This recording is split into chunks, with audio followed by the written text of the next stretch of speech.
Hello everyone, welcome back to the Gillanders Motors YouTube page. I'm Matthew. Right now I've got the MG ZS EV exclusive trim in Pimlico Blue and I'm going to tell you all about it. Now don't be fooled by the exterior. At first glance it looks like an ordinary and fantastically great value MG ZS. But this is actually a fully electric car and it comes with a fantastic price. Now the ZS EV comes in two trims, the base model Excite version and the one I'm currently standing next to is the exclusive, which is the top of the range.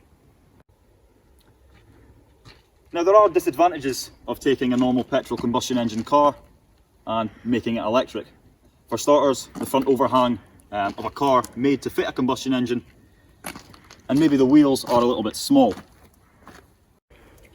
But the ZS EV does have a 44.5 kilowatt battery with an output of 140 horsepower and a whopping 260 newton meters of torque and a competitive 163 mile range. Now the 140 horsepower job is more than enough that a front wheel drive small crossover electric SUV needs. It can propel you from 0 to 60 in 8.4 seconds.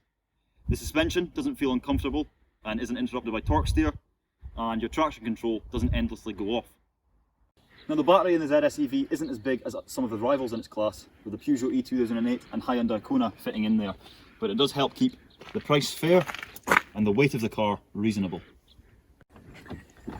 Now the ZS EV broadly lives in the crossover SUV class, but it's larger than almost all of them, hence making it roomier.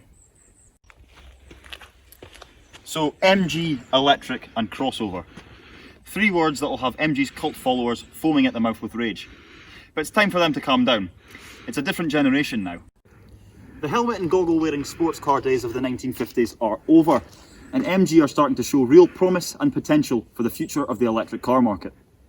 Now this badge here now belongs to the Chinese SAIC Motor Group, and they've got a true industrial drive behind them with a battery plant capable of churning out 300,000 electric vehicle packs per year. Now whilst driving, the car's narrow tyres don't kick up much road noise, and neither does the car's body through the air. The car has a top speed of 87 miles an hour, but if you're driving anywhere near that, then your range is going to plummet significantly, much like other electric cars on the market do as well. Now when you're driving through suburban and rural areas, and presuming that you're driving smoothly and within national speed limits, your car's mile range will go down at the same rate as your odometer goes up. Now that's exactly what you look for when picking an electric car. A car that can do the mile range it says. But whilst driving on motorways, I'd probably give it about 120 miles before you recharge. But most of the time, with a WLTP figure of 163 miles, you're going to be able to comfortably do at least 150 miles on a single charge, which is more than enough for day-to-day use. Now the battery pack is liquid cooled, so it should be able to accept charge at its normal rate even on a roasting hot day, which is quite unlikely in the northeast of Scotland where we're based, because it's absolutely freezing today. Now on a CCS charger, the car will charge 0 to 80% in just 40 minutes, or in other figures, 3 miles per minute. Now ride and handling of the car is very good. Takes corners predictably and doesn't loll around. Now this excitingly labelled CARES button down here offers regenerative braking, which essentially means one pedal driving. Now what regenerative braking is, there's three settings for it: heavy, moderate and light. And heavy, you're going to be decelerating quite harshly, and your passenger or the people in the back might spring forward ever so slightly. Moderate feels like a normal brake, and light, you'll still probably have to use the brakes with that as it doesn't decelerate quickly enough. Now suspension is smoother and quieter than most of the crossovers in its class, thanks to the calming effect of the battery weight. Now in terms of room, it's bigger than most baby crossovers. There's space for two grown-ups in the back, and you're not robbed for room at your foot space by the battery pack. And in boot space, you've got a whopping 448 litres, which in all things considered is huge. Now to show how big the boot actually is, we've enlisted the help of Darwin and Krampus here, just to show the 448 litres of boot space the car does have. Now in terms of the cabin in the ZS EV, it's not a lazy design, and that's made clear by the metallic finish around the car, these nice eyeball air vents, the leather effect on the seats with white stitching, and the white stitching that just goes along the centre console. The front seats are heated and the driver's side is electric. Now it also does offer an 8-inch multimedia system, colour touchscreen, high res with Apple CarPlay and Android Auto compatibility via USB. You can also connect your phone through Bluetooth. It's got sat-nav with European mapping and digital DAB, FM and AM radio frequencies, as well as your air conditioning here. It does also have a reversing camera with rear parking sensors included as well. 3 drive modes, comfort, sport and eco, and your steering wheel is a nice soft touch leather. Automatic headlights, automatic window wipers, buttons on the left hand side of your steering wheel just to control your multimedia system, and buttons to scroll through your dash on the right, as well as a cruise control button down here with adaptive cruise control. Now the car boasts a 5-star safety NCAP rating, and it's no surprise with the driver assist features included in the car. It has autonomous emergency braking, cyclist and pedestrian detection, blind spot monitoring detection, traffic jam assist and motorway lane keeping assist, as well as radar cruise. So you're probably at the part of the review now thinking, should I buy this car? Now if you want a small crossover electric SUV but don't want to rise to the cost, then this could be the car for you.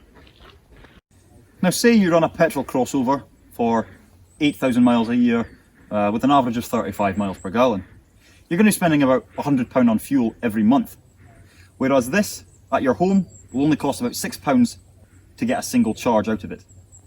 So say you're getting the same miles, really you're saving about £80 on fuel every month. And this is not forgetting about MG's mammoth 7-year warranty, or up to 100,000 miles. The only 2 other car manufacturers to boast this achievement is Kia and SsangYong.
Now thank you very much for watching Gillanders Motors MG ZS EV in-depth review and POV test drive.